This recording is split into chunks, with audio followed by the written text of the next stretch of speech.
Hello and welcome to Vitale Law Firm's video on why a will is not enough. My name is Allison Schultz. I am a paralegal here and I'm going to be taking you through what a will is and what it isn't. According to an online survey conducted in 2021, 2/3 of respondents believe that having a will is important, although only 1/3 of those respondents actually have one in place. So obviously we can see that people generally think having a will is important, and it is. So let's break down what a will is. A will is a legal document that expresses a person's wishes as to how their property is to be distributed after their death. A will appoints an executor, which is a word you've probably heard of before, and that person is in charge of taking that will through the probate court and streamlining that process. So I mentioned probate court. Probate is the official validation and implementation of a will under the supervision of a judge.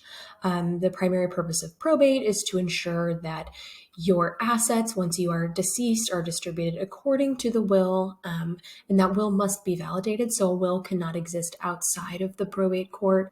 So with a will, you have some control over the distribution of your assets. You would name certain beneficiaries to those assets, and that would have to be validated by the court, but you would be supplying at least some instruction on how they should do that. You would select your administrator, also known as your executor, and then if you have minor children, you can also select guardians for those children. If you die without a will, the court will appoint an administrator to fulfill that executor role, and this may be someone that you do not necessarily want in control of distributing your assets. Additionally, probate is already an expensive process, and if you die without a will, it is only going to get more expensive. All right, let's walk through the probate process a little bit further. Chances are you have either tangentially or personally experienced the probate process in some form or another. So it begins by filing a petition with the probate court, deciding if there's any assets, gathering those assets, appraising, valuing those assets. Your executor would pay estate taxes. They would set up an account to get those assets into, and then they would take it to the court and interpret the will. In the probate process, creditors are officially notified. The will becomes a matter of public record because it goes through the probate court. Along with final expenses and taxes, probate has a cost of itself. Not only is there court fees, but you also have to hire an attorney to handle the process for you. So why isn't a will enough? So as we kind of walked through, probate is a lengthy process and it's not going to provide immediate support for your loved ones. Probate can take anywhere from 6 to 12 months, depending on the county that you live in and depending on if anybody decides to contest your will in any way. And like I mentioned, cost-wise, these costs can really add up, especially if the probate takes a little longer than anticipated. And these can eat up a very sizable portion of your entire estate. Additionally, a will cannot override beneficiary designations. If you decide to pursue an estate plan only using a will, you have to make sure that those beneficiary designations, say for example, transfer on death on a car title, payable on death for a bank account, you have to make sure that those are up to date and truly fit your wishes and your intent as you move on throughout your life. We always like to stress to our clients that a will only becomes effective after you are deceased. There is no planning in a will for if you are to become incapacitated.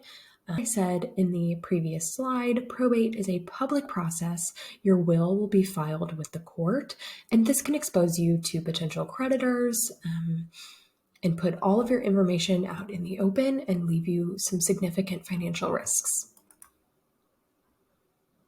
So let's talk about an alternative to just a will. So at Vitale Law Firm, we really love to educate our clients on what a revocable living trust or a probate avoidant trust is. And we truly believe that in most cases, this is a better option. Firstly, the person who creates the trust, the person who meets with an estate planning attorney to draft that trust is called a grantor. That grantor is also going to act as an initial trustee of that trust. That means the trust is designed to benefit that grantor and trustee for the remainder of their life. After that initial trustee passes away, successor trustees will step up and administer the trust according to that original trustee's wishes.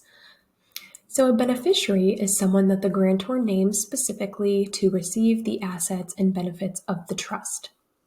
Lastly, I want to talk about funding. You do not independently pour money into the trust to keep it going. Funding just means that you align your assets with your trust and that your trust owns or is the beneficiary of most of your assets or all of your assets. So, what is a trust exactly? A trust provides a grantor, the creator of that trust, with control over how and when exactly assets are distributed to named beneficiaries. So, unlike a will, a trust is not filed publicly and does not have to go through the court process. Think of a trust like a private contract that you make between you, your trustees, and your beneficiaries. So, today we're talking about probate avoidant trusts. There are many types of trusts. That probate avoidant one is that revocable living trust. You can also create special needs trusts for special needs family members or individuals, a Medicaid asset protection trust, and charitable remainder trusts. So let's talk briefly about the benefits of a trust. First of all, your trust is effective upon execution and continues in perpetuity beyond the death of the trustor slash grantor, the person that is authoring the trust. Say, for example, you have minor children. The assets that those minor children would be receiving as beneficiaries could be held in trust for a certain amount of time until an age that you deem would be appropriate for them to receive distributions. One of the main benefits of a trust is that you avoid the probate process entirely. The only way that you would have to go through probate with a trust is if you would fail to fund an asset into the trust, and then they would take what we call a pour-over will, which is something that we include in most estate plans to streamline the probate process for that asset specifically.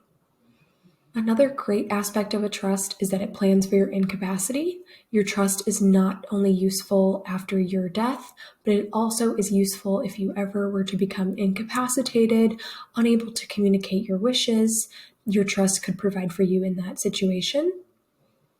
If you enjoyed today's video, or if it's left you with a ton of questions, feel free to call Vitale Law Firm at any time. We would love to go over these differences and this information with you and cater an estate plan to your specific needs. Thank you for watching.